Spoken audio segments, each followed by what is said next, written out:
Selamat malam Bapak, Ibu, Saudara-saudari yang dikasihi Tuhan kita Yesus Kristus. Terimalah salam dari HKBP Kernolong, HKBP tertua di Pulau Jawa. Sebelum kita beristirahat malam hari ini, marilah kita sejenak mendengarkan firman Tuhan. Kita mempersiapkan diri dan kita berdoa. Kami bersyukur kepadamu Allah Bapa yang mengasihi kami, yang telah memelihara kami dan memberkati kami bekerja sepanjang hari ini. Malam ini, sebelum kami beristirahat, kami mau mendengarkan firman-Mu. Berkatilah kami dengan kuasa Roh Kudus, yang memampukan kami untuk memahami dan memampukan kami untuk melakukan firman-Mu. Dalam nama Tuhan Yesus Kristus kami berdoa. Amin. Renungan malam bagi kita sesuai dengan nas bacaan malam dalam Almanak HKBP. Tertulis dalam Injil Yohanes pasal yang ke-9, ayat 13 hingga ayat yang ke-23. Sebagai ayat pembimbing renungan, yaitu ayat ke-18. Beginilah firman Tuhan. Tetapi orang-orang Yahudi itu tidak percaya bahwa tadinya ia buta dan baru dapat melihat lagi, sampai mereka memanggil orang tuanya. Tema renungan kita adalah mempercayai kuasa dan kasih Yesus. Sahabat renungan malam Salom. Sukacita besar telah dianugerahkan Yesus kepada seorang pria dewasa, orang Yahudi, yang duduk meminta-minta di pinggir jalan menuju ke bait Allah. Pria itu mengalami kebutaan sejak ia lahir. Setiap hari ia duduk meminta-minta di pinggir jalan menuju ke bait Allah, mengharap belas kasih dari jemaat yang melintasi jalan itu.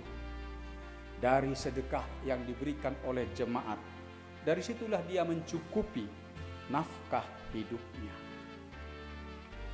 Di lubuk hati pria itu ada kerinduan besar, yaitu dia merindukan agar kedua matanya dapat melihat.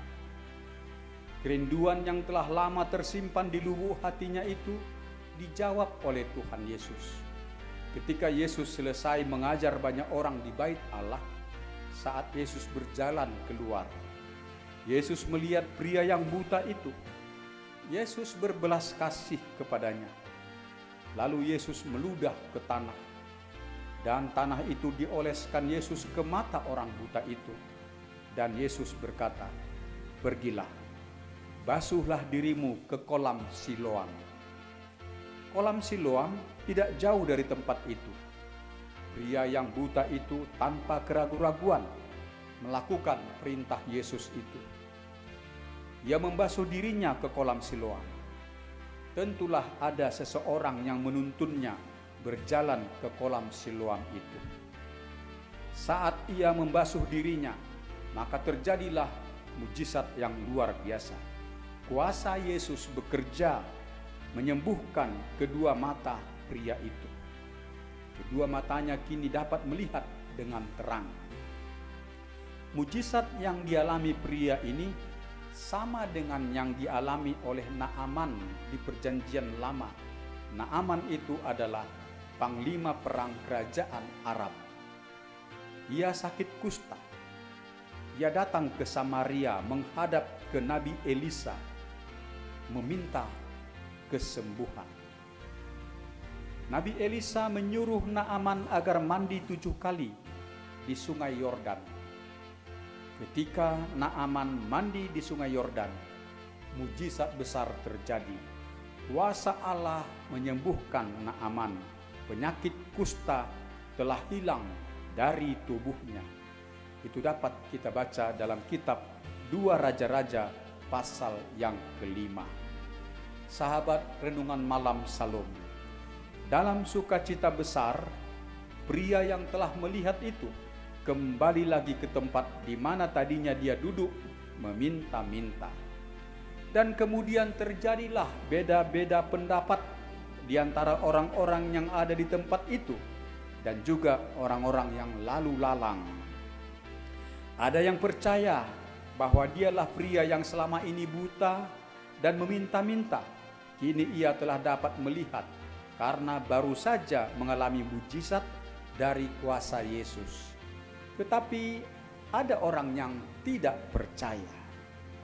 Meski pria yang telah disembuhkan itu bersaksi bahwa dialah yang tadinya buta, kini telah melihat karena anugerah mujizat dari Yesus. Tetapi ada juga yang membantah dia dengan mengatakan, kami tidak percaya. Kemudian beberapa orang yang berada di tempat itu membawa pria yang disembuhkan itu kepada orang-orang Farisi di bait Allah. Mendengar keterangan dan kesaksian bahwa pria itu baru saja sembuh, mengalami mujizat, orang-orang Farisi dengan marah mempersalahkan penyembuhan itu.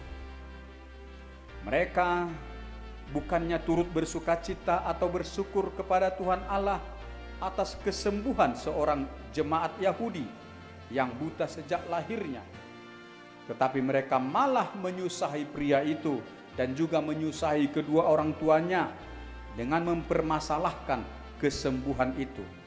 Karena mujizat kesembuhan itu bertepatan terjadinya di hari Sabat. Banyaknya larangan-larangan dalam ketentuan hukum hari Sabat yang ditetapkan tua-tua agama Yahudi membuat jemaat Yahudi tidak bisa mendapat layanan kesehatan di hari Sabat, meski mereka sangat membutuhkan layanan kesehatan itu. Mereka harus menanggung sengsara, menunggu sampai jam hari Sabat berakhir. Tetapi anehnya, ketika seekor ternak milik tokoh agama itu terperosok ke sumur, mereka berupaya untuk menyelamatkan hewan itu, meski saat itu adalah hari Sabat. Sementara pertolongan untuk nyawa manusia tidak dapat dilakukan. Kekakuan hukum agama yang ditetapkan oleh tokoh-tokoh agama itu, yang tidak bernilai kasih itu, ditentang dan diperbaharui oleh Tuhan Yesus. Bagi Yesus, menolong orang yang sengsara jauh lebih berharga dari ketentuan hukum agama yang kaku. Orang-orang Farisi mempermasalahkan mujizat kesembuhan itu untuk mencari-cari celah kesalahan Yesus. Tetapi apa gunanya sikap seperti itu? Nyata dalam perilaku orang-orang Farisi itu bahwa takut akan Tuhan dan kasih kepada sesama tidak ada di hati mereka, sehingga mereka mempermasalahkan karya Yesus yang menolong orang sengsara, dan mereka tega menyusahi orang yang bersukacita mensyukuri anugerah Tuhan. Sahabat Renungan Malam Salom, renungan ini mengajak kita untuk giat membangun iman kita, untuk mempercayai kuasa dan kasih Yesus bagi kita dan bagi sesama kita, agar kita dengan pengharapan yang teguh selalu memohon kuasa dan kasih Yesus untuk memberkati kita, memberkati pekerjaan dan usaha kita, agar kuasa dan kasih Tuhan dinyatakan, meluputkan kita dari mara bahaya dan dari kesesakan hidup kita, untuk memberkati pengobatan yang kita jalani demi kesembuhan penyakit kita, agar kuasa dan kasih Tuhan memberi penghiburan dan sukacita serta kemenangan bagi kita. Kasih kepada sesama yang telah diajarkan Tuhan kepada kita menjadi pedoman bagi kita untuk membangun kebersamaan yang teguh dengan sesama kita.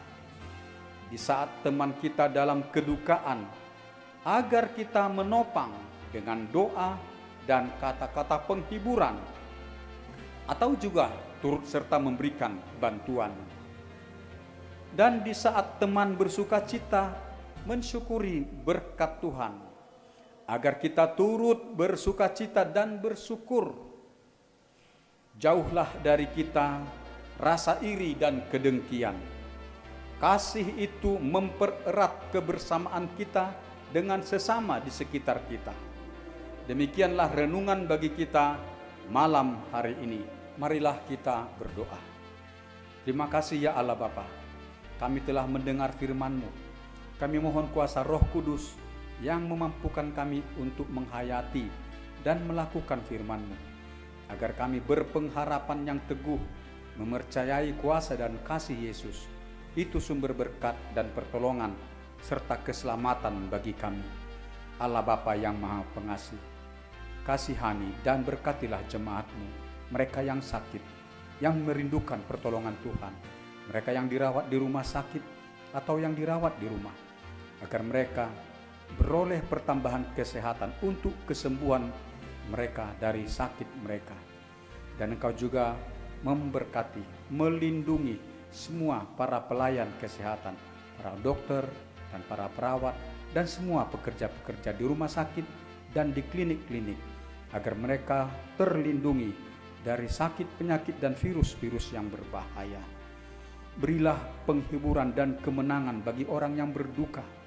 Engkau melepaskan mereka dari kesesakan dan kedukaan. Anugerahkan sukacita bagi mereka. Peliharalah hidup kami dalam istirahat malam hari ini, dan Engkau menjauhkan mara bahaya dari kami. Bangunkan kami esok pagi, dan persiapkan kami untuk beribadah minggu memuliakan Engkau. Terpujilah nama-Mu ya Allah Bapa, dalam anak-Mu Yesus Kristus, Juru Selamat kami berdoa. Amin. Anugerah Tuhan kita Yesus Kristus, kasih setia Allah Bapa, dan persekutuan dengan Roh Kudus memelihara hidup kita selama-lamanya. Amin.